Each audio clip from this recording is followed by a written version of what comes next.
Hello friends, welcome to my channel everyday છાયા.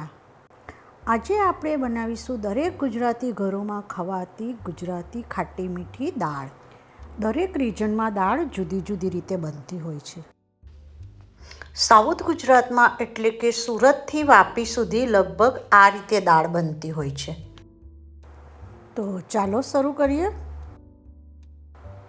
આપણે એક બાઉલમાં એક નાની એવી વાડકી ભરીને મેં તુવેરની દાળ લઈ લીધી છે અને હવે એને આપણે લગભગ 2 થી 3 વાર પાણી ઉમેરી અને એને સારી રીતે ધોઈ લઈશું, જેથી એમાં જે દિવેલનો પટ હોય તે બરાબર નીકળી જાય.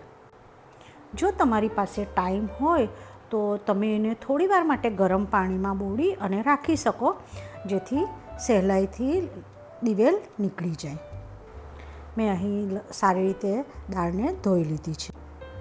હવે આપણે એક એમાં મીડિયમ સાઇઝનું ટમાટર કટ કરી અને ઉમેરી લઈશું. ઘણા લોકો એમાં લીંબુ કે કોકમનો પણ ઉપયોગ કરે છે. તમે આ સ્ટેજ ઉપર જે મેથીના દાણા આવે છે તે પણ ઉમેરી શકો. મારા ઘરમાં નથી ખાતા, જેથી હું એમાં નથી ઉમેરતી. અને લગ્ન પ્રસંગમાં જ્યારે દાળ બનતી હોય, જે ક્વોન્ટિટીમાં બનતી હોય, તો ત્યારે એમાં એ લોકો સુરણના ટુકડા કરીને ઉમેરે છે. હવે આપણે કુકરમાં અમે દાળ અને ભાત જોડે મૂકીએ છીએ, તો મેં નીચે ભાતની તપેલી મૂકી દીધી છે અને એના પર ઢાંકણ ઢાંકી અને દાળનું બાઉલ મૂકી એને પણ મેં ઢાંકણથી ઢાંકી લીધું છે. અને એના ઉપર હવે હું થોડા એવા સિંગદાણાને મૂકી દઈશ બાફવા માટે, જેથી જોડે જ કુકરમાં બફાઈ જાય. જો તમે કુકરમાં ના મૂકવાના હોય સિંગદાણા, તો તમે ગરમ પાણીમાં થોડીવાર માટે એને બોળીને રાખી શકો. હવે આપણે પ્રેશર કુકરને બંધ કરી અને લગભગ 3 થી 4 વિસલ બોલાવી લઈશું. હવે કુકર ઠંડુ પડે એટલે આપણે એને ખોલી લઈશું અને આપણા દાણા પણ બફાઈ ગયા છે અને આપણી દાળ પણ સારી રીતે બફાઈ ગઈ છે. તો હવે આપણે એને જે વાસણમાં દાળ બનાવવાના હોય તે વાસણમાં આપણે બાફેલી દાળને ટ્રાન્સફર કરી લઈશું. આપણે હવે એ દાળમાં થોડું પાણી ઉમેરી અને હેન્ડ ગ્રાઇન્ડરથી એને બરાબર મિક્સ કરી લઈશું, જેથી આપણી દાળ બરાબર એકરસ થઈ જાય. આપણે હવે દાળને ધીમા તાપે ગેસ ઉપર ઉકળવા મૂકી દઈશું. અમારા ઘરમાં જેટલી દાળ જોઈએ એ પ્રમાણે મેં એમાં પાણી ઉમેરી લીધું છે અને હવે આપણે એને લગભગ 5 મિનિટ સુધી ધીમા તાપે ઉકળવા દઈશું. પછી આપણે એના મસાલા કરીશું. તો હવે એમાં અડધી ચમચી જેટલી મેં એમાં હળદર ઉમેરી લીધી છે અને લગભગ 1 ચમચી જેટલો મેં એમાં ધાણા જીરુંનો પાવડર એડ કર્યો છે. તમે અહીં લીલા આદુ મરચાં પણ ઉમેરી શકો, પરંતુ અમારી દાળની ક્વોન્ટિટી ઓછી છે, જેથી મેં એમાં નથી ઉમેર્યા. આપણે એમાં સ્વાદ પ્રમાણે મીઠું ઉમેરી લઈશું.